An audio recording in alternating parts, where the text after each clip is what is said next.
Give me access to your accounts or get out of my house. So, I did both, and then sued him. Now, my father is serving an 18-month sentence and owes me $180,000. At 28, I went from being the family ATM to the person who completely ended their grip on my life. Meet my family. Adam, 52, a self-appointed ruler, and Liam, his 25-year-old golden child. Together, they turned our house into their private kingdom, with me cast as the servant funding their lifestyle. Adam once worked in construction until my mother, Marina, moved to Germany for a nursing job when I was 16. As soon as the Euro checks started coming, he quit. His logic: why work when Marina pays the bills? I'll never forget the day he retired. I came home from school at 2 p.m. to see him throwing his work boots in the trash and opening a drink. On a Tuesday. "Your old man's retired, Lucas," he said proudly, as if he'd earned it, rather than decided to live off someone else. I was still a teenager, yet Adam had already mapped out my future as his provider. But it wasn't enough for him to be lazy. He had to stay in control. Every household decision ran through him. What we ate, what shows we watched, who used the car, even when the heat went on. His insecurity showed up as micromanagement. Then there's Liam, Adam's younger copy. At 25, he acted 15, convinced the world owed him. While I was doing factory shifts, he was mastering his Xbox skills, deflecting any suggestion to get a real job. He worked maybe 15 hours a week at a knockoff GameStop and blew every dollar on energy drinks, marijuana, and sneakers. He'd stay up screaming into his headset until 4 a.m., sleep until 2 p.m., and complain about being tired from his busy schedule. Adam spun this as Liam finding his passion, as though being a professional disappointment was a career path. Our home, a run-down ranch with a sinking foundation, pipes that howled like dying animals, 3 bedrooms, 1 bathroom, and the permanent scent of Adam's cigarettes mixed with Liam's energy drink fumes.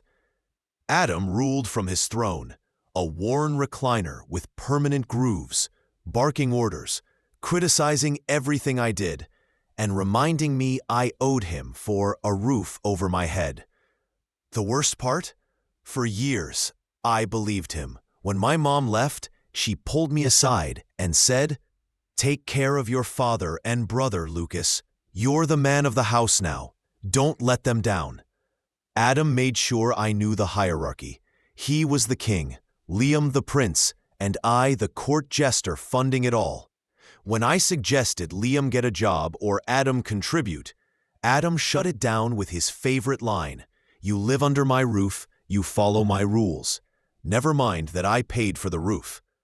He had a gift for twisting conversations until I felt guilty for wanting even basic respect. Liam picked up the same skill, making any request sound unreasonable.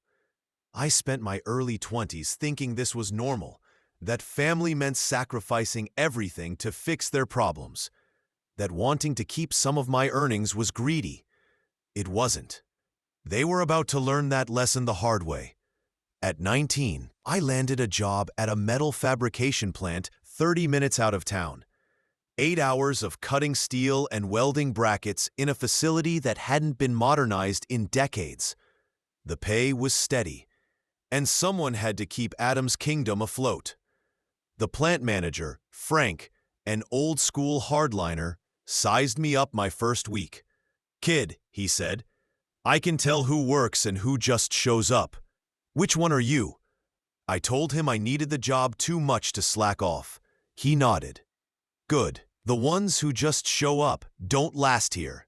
Frank became my mentor, teaching me that workplace respect is earned through performance, not politics. Meanwhile, every 2 weeks, Adam waited for me, hand out. Not asking, but demanding. After my first paycheck, he cornered me. Your money goes into the family pot, he said, as if explaining math to a child. I decide how it's spent. Rent, utilities, groceries. You want something? Ask me for it. On payday, he had a ritual that still makes my blood boil. He'd sit at the kitchen table with a calculator and legal pad, acting like a financial mastermind. Let's see what the family earned this week, he'd say, despite not contributing a cent, then list real and imaginary expenses, including his beer money and Liam's gaming purchases. Liam, meanwhile, got an allowance as if he were 12, and he managed the bank account where my checks were deposited. I had to justify buying new work boots, while Adam handed Liam $50 every weekend for being a good kid. Cooking, cleaning, yard work, all my responsibility. Liam was 25 and still hadn't learned basic chores. The disparity in treatment was humiliating. Liam slept till noon, left dirty dishes everywhere, and treated the house like a frat. I had a curfew at 22, while Liam came home at 3 a.m. high with zero consequences. Adam's explanation? You're the responsible one. Act like it. Translation? Liam stays a perpetual teenager. You're the parent. Weekends were worse. Adam's friends, a group of unemployed day drinkers, camped out in our backyard, draining cases of beer and pontificating about the world. I'd come home from overtime to find them passed out in lawn chairs, while Adam held court like a budget Tony Soprano. Liam would try to impress them with gaming stories. Adam weaponized Mom's promise constantly. Your mother trusted you to take care of us. Are you going to let her down? Liam played the same card. Any time I asked him to contribute, he ran to Adam, who'd say Liam was going through a hard time and needed support. I kept grinding, telling myself it was temporary, that Adam would realize he needed to help or Liam would grow up. I didn't realize Adam was perfectly content. He had a live-in ATM who paid the bills and never complained. Why change that? But every ATM has a withdrawal limit. 3 years into the job, management noticed I was different. While others perfected looking busy, I solved problems and improved processes. They promoted me to floor supervisor with a small pay bump but more visibility. Frank noticed my potential, pointing out I'd caught a $50,000 shipping mistake most would have ignored. Soon, I was managing special projects, then operations, then supply chain coordination, then regional logistics. Each step, higher pay and respect from people outside my family. In 6 years, I went from cutting steel to handling multi-million-dollar contracts. My salary increased tenfold, but Adam and Liam didn't know. I still dressed in old work clothes. ... Changing at a gas station before heading to the office. Adam couldn't imagine his employee son surpassing him. I continued handing over the same amount each payday, the equivalent of my old wages, while quietly building a war chest. By year 5, I could buy a house outright. By year 6, I could live 3 years without working. The hardest part wasn't saving. It was watching them waste what I gave them. Adam's drinking alone could have paid for a vacation. Liam's allowance covered some families' groceries. At home, I was still lectured about fiscal responsibility by a man whose biggest financial achievement was cashing unemployment checks. The cognitive dissonance was insane. I'd close a deal, saving my company $300,000, and come home to Adam explaining why I couldn't afford better boots. Adam's control obsession made hiding everything easy. As long as the money came, he never asked where I worked. Liam thought money just appeared, like his laundry. Adam saw me as the same broke kid. "Don't forget to check in," he'd say, as if I were going to summer camp. I started traveling. Suppliers, contracts, conferences. They had no idea the guy they treated like hired help was out-earning Adam's lifetime income. But I kept up the act, building my escape fund. 6 figures. Then 7. For the first time since Mom left, I had real hope, backed by real money, to leave these toxic people. I didn't know my secret was about to blow up on March 12, 2024. I just closed a contract, saving my company $800,000 a year. The bonus alone was more than Adam had earned in 5 years. I printed the deposit confirmation and, fatal mistake, left it on the kitchen counter. Liam found it next morning while looking for breakfast money. "Holy Lucas!" he shouted, loud enough to wake the neighborhood. Adam came running like Liam had found oil. His face cycled through 6 emotions in 10 seconds. The silence after was deafening. Adam just stood there, clutching the paper like it was the Dead Sea Scrolls. Liam practically vibrated with excitement, already mentally spending money that wasn't his. "Dude, this changes everything," Liam said, voice trembling with greed. "We're rich!" Adam clutched the paper like it was proof of my betrayal. "And you've been giving us the same amount for years," he accused. I stayed calm. "That money is mine, Dad. I earned it. You two bring nothing to this house but drama and bills." Adam's face turned crimson.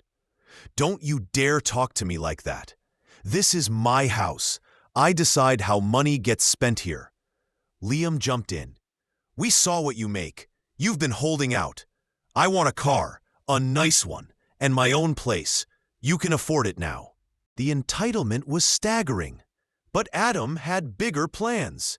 Sitting back in his recliner, he outlined his new order. "Here's how this is going to work, Lucas. You give me access to all your accounts from now on. I'll manage the money. Make sure Liam has what he needs. Make sure I can enjoy retirement. You'll get an allowance, maybe $500 a week, if you behave." $500 a week from my 6-figure salary? He wasn't just demanding money. He was demanding control.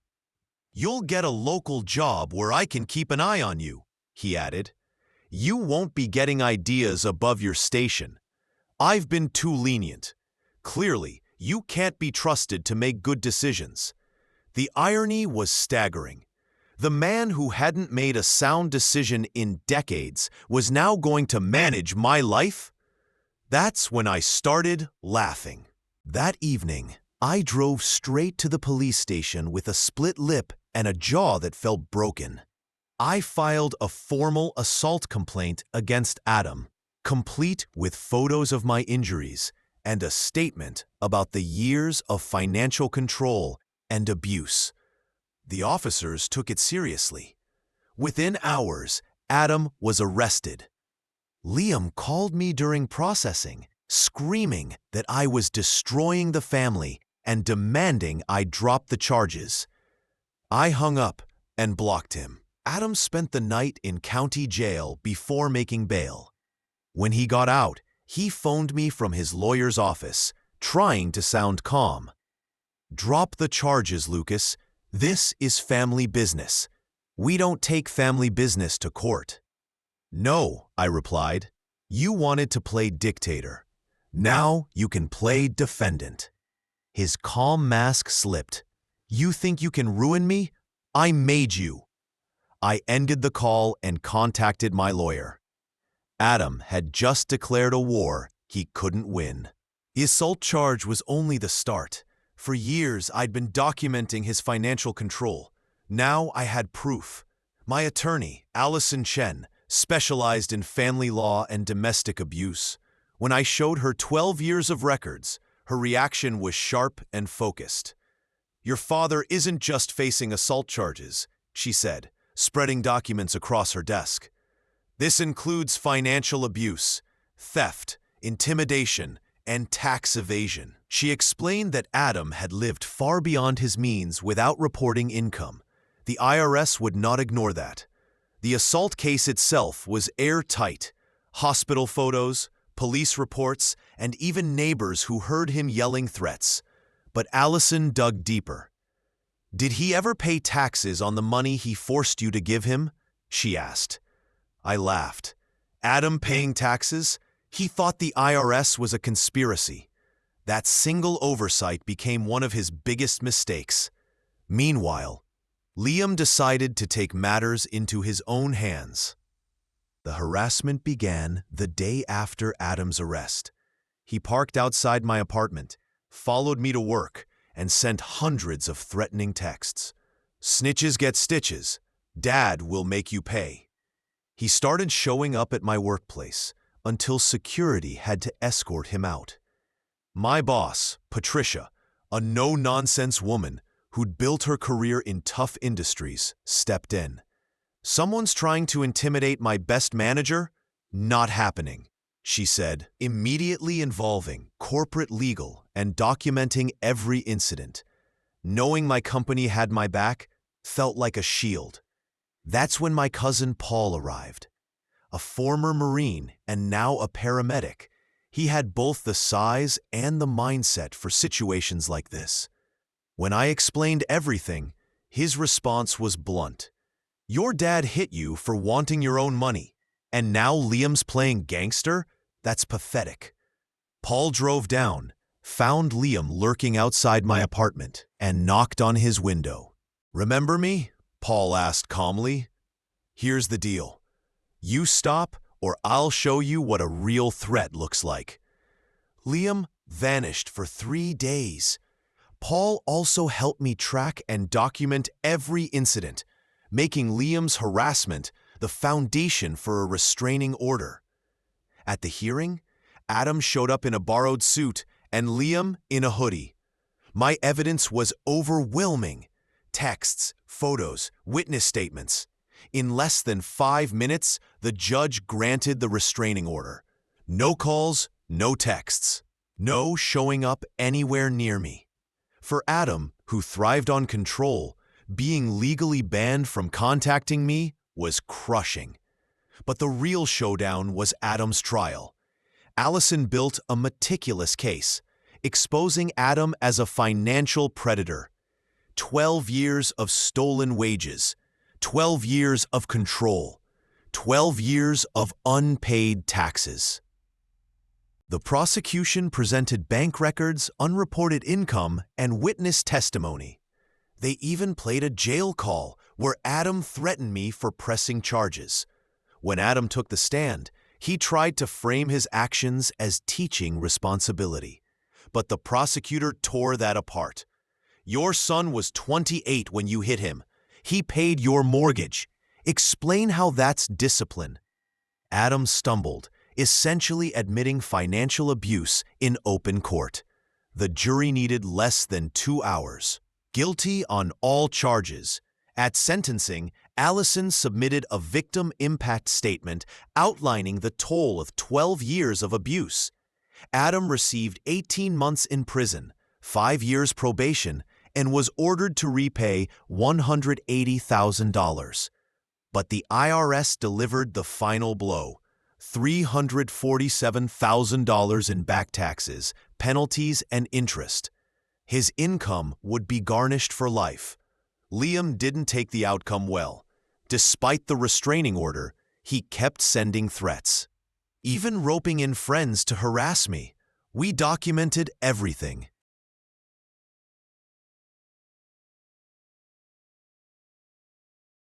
At his second hearing, Liam showed up without a lawyer, trying to argue that his anger was justified.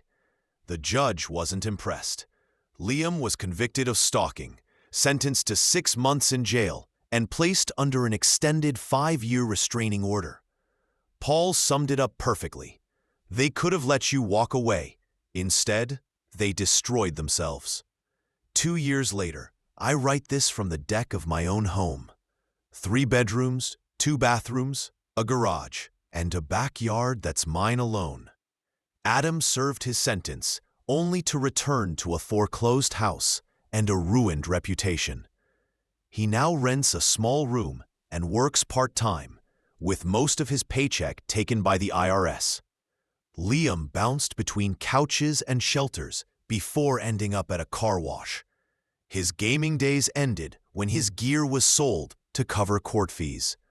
Both still send restitution payments, about $800 a month combined. It feels like the universe paying me back for standing my ground. Paul remains my closest family. He checks in often, making sure I never fall back into isolation. The greatest victory, though, isn't their downfall. It's my life now. I've built a successful career, overseeing operations across multiple states. And yes, I'm dating Allison. She understands boundaries, supports independence, and never tries to control me. That's what real relationships are. Partnerships that add, not subtract. The restraining orders remain in place, creating a kind of legal shield around my life. I sometimes run into people from the old neighborhood who offer pity or judgment, but I no longer care.